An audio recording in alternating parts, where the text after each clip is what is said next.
नमस्कार। SPT news में आपका स्वागत है। पेश है 22 सितंबर सोमवार दोपहर 1:15 राजस्थान की बड़ी खबरें। सबसे पहले एक नजर डालते हैं आज की हेडलाइंस पर। राजस्थान के आबकारी विभाग में बड़ी गड़बड़ी का खुलासा, 195 करोड़ रुपए की कमाई गायब।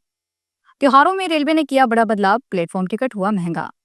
आधार कार्ड उपभोक्ताओं को बड़ा झटका, 1 करोड़ 40 लाख लोगों के आधार हो गए बंद। राजस्थान हाईकोर्ट ने यूडीएस सचिव, बिजली कंपनियों के 5 प्रबंध निदेशकों को जारी किया नोटिस। नवरात्रि में आस्था का सैलाब, पैदल चलकर करनी माता के दर्शन को पहुंचे हजारों श्रद्धालु। और अब खबरें विस्तार से सुनिए। राजस्थान से एक बड़ी हैरान कर देने वाली खबर सामने आ रही है। राज्य के आबकारी विभाग में बड़ी गड़बड़ी का खुलासा हुआ है। जानकारी के मुताबिक शराब में 195 करोड़ की कमाई गुम हो गई है। महालेखा परीक्षक ने इस बात का खुलासा किया है और वसूली की सिफारिश की है। महालेखा परीक्षक ने सरकार से शराब के 195 करोड़ रुपए की कमाई गुम होने के मामले में सख्त कदम उठाने की सिफारिश की है। महालेखा परीक्षक ने कहा कि विभाग को शुल्क और दंड वसूली में नीति, अधिनियम और नियमों का सख्ती से पालन करना होगा। दिवाली और छठ पूजा के त्योहारों को देखते हुए जयपुर जंक्शन पर यात्रियों की भारी भीड़ उमड़ने की उम्मीद है। रेलवे का अनुमान है कि इस दौरान रोजाना 1.5 से 2 लाख यात्री स्टेशन से गुजरेंगे। इसी को देखते हुए रेलवे ने पहली बार क्राउड मैनेजमेंट की एक विशेष योजना लागू करने का फैसला किया है, जो 10 अक्टूबर से प्रभावी होगी। भीड़ को नियंत्रित करने के लिए रेलवे प्लेटफॉर्म टिकट पर रोक लगाने पर विचार कर रहा है। स्टेशन पर केवल मुख्य गेट नंबर 1 से ही प्रवेश मिलेगा। रेलवे सुरक्षा बल और राजकीय रेलवे पुलिस के स्टाफ की संख्या बढ़ाई जाएगी।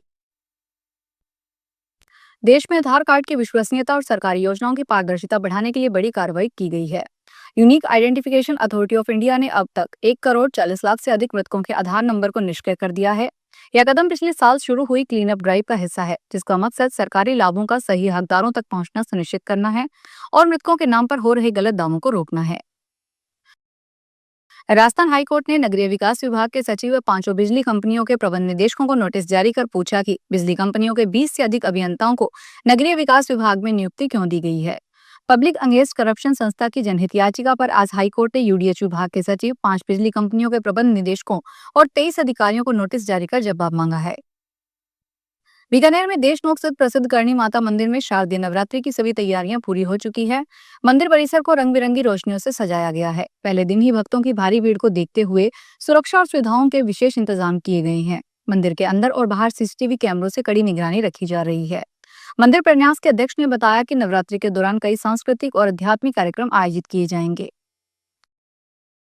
पंजाब के अमृतसर के सिविल अस्पताल में आज सुबह अचानक आग लग गई। आग लगने की सूचना मिलते ही अस्पताल में भर्ती मरीजों और बच्चों को तुरंत सुरक्षित बाहर निकाला गया।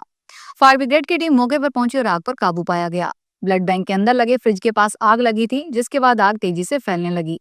आग लगने के बाद अस्पताल के स्टाफ ने तुरंत बचाव कार्य किया, मुश्किलों से मरीजों की जान बचाई। सभी मंजिलों से सिलेंडर इकट्ठा किया और शीशे तोड़कर किसी तरह आग बुझाने की कोशिश की गई। जयपुर की सड़कों पर दौड़ रहे ई रिक्शा अब शहर के लिए समस्या बनते जा रहे हैं। परिवहन विभाग के आंकड़ों के अनुसार जयपुर शहर में करीब 40,000 ई रिक्शा पंजीकृत हैं। इनमें से 75% से अधिक यानी 29,894 रिक्शों की फिटनेस अवधि समाप्त हो चुकी है। फिटनेस केवल 2 साल के लिए मान्य होती है और इसके बाद वाहन मालिकों को इसे नवीनीकृत करवाना अनिवार्य होता है, लेकिन अधिकांश ई रिक्शा चालक इस नियम की अनदेखी कर रहे हैं। शारदीय नवरात्र आज से शुरू हो रही है। इस बार नवरात्र 10 दिन तक चलने वाले हैं और इन 10 दिनों में गरबा की धूम भी होने वाली है। शहर में सैकड़ों जगहों पर बड़े बड़े गरबा आयोजन होंगे। इसको लेकर विश्व हिंदू परिषद ने पहले ही चेतावनी जारी कर दी है। विश्व हिंदू परिषद कोटा महानगर ने शहर में आयोजित गरबा पंडाल में आधार कार्ड से ही प्रवेश देने की मांग की है, जिसको लेकर चेतावनी भरे होर्डिंग भी शहर में लगा दिए गए हैं। इन होर्डिंग के फोटो सोशल मीडिया पर जमकर वायरल हो रहे हैं। राजस्थान के श्रीमाधोपुर शहर में आवारा पशुओं और सांडों का आतंक थमने का नाम नहीं ले रहा। आज सुबह निजी महाविद्यालय और मीना चौक रोड पर 2 सांडों के बीच करीब आधे घंटे तक चले घमासान ने बाजार में हड़कंप मचा दिया। इस घटना ने स्थानीय लोगों में भय का माहौल पैदा कर दिया है। आए दिन सांडों की भिड़ंत से शहर वासियों की जान माल को खतरा बना हुआ है, लेकिन नगर पालिका प्रशासन इस गंभीर समस्या पर कोई ध्यान नहीं दे रहा। नागरिकों ने प्रशासन से तत्काल कार्रवाई की मांग की है, ताकि ऐसी घटनाओं पर अंकुश लग सके। साउथ दिल्ली से हैरान कर देने वाली एक घटना सामने आ रही है। यहाँ 78 वर्षीय एक पूर्व बैंकर को 1 महीने तक डिजिटल अरेस्ट किया गया और उसे 23 करोड़ रुपए की धोखाधड़ी की गई। दरअसल पूर्व बैंकर नरेश मल्होत्रा को पिछले महीने एक फोन आया, जिसमें एक महिला ने दावा किया कि उनका मोबाइल नंबर धोखाधड़ी और अवैध गतिविधियों के लिए इस्तेमाल किया जा रहा है।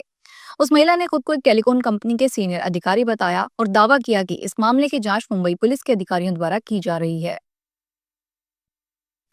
हिमाचल में तबाही मचाने के बाद मानसून कमजोर पड़ गया। प्रदेश में बीते 24 घंटों के दौरान मौसम पूरी तरह साफ रहा। आज और कल भी पहाड़ों का धूप खिलने का पूर्वानुमान है। इससे पहाड़ों पर 3 महीने बाद टूरिस्ट पहुंचना शुरू हो गए हैं। मौसम विभाग की माने तो 24 से 25 सितंबर को मध्यम ऊंचाई वाले कुछ क्षेत्रों में हल्की बूंदाबांदी जरूर हो सकती है। 26 सितंबर से मौसम फिर साफ हो जाएगा। भरतपुर के मोती महल का गेट देर रात कार सवार 3 लोगों ने गाड़ी से तोड़ दिया। कार में सिनसिनी के रहने वाले मनुदेव और उसके 2 साथी थे। आरोप है कि ये तीनों गेट तोड़कर अंदर घुसे और मोती महल में रियासतकालीन झंडा लगाने का प्रयास किया। इसके बाद जैसे ही गार्ड गेट पर पहुंचे, तभी मनुदेव अपने दोनों साथियों के साथ गाड़ी को छोड़कर फरार हो गया। फिलहाल इस बुलेटिन में इतना ही। फिर हाजिर होंगे बड़ी खबरों के साथ।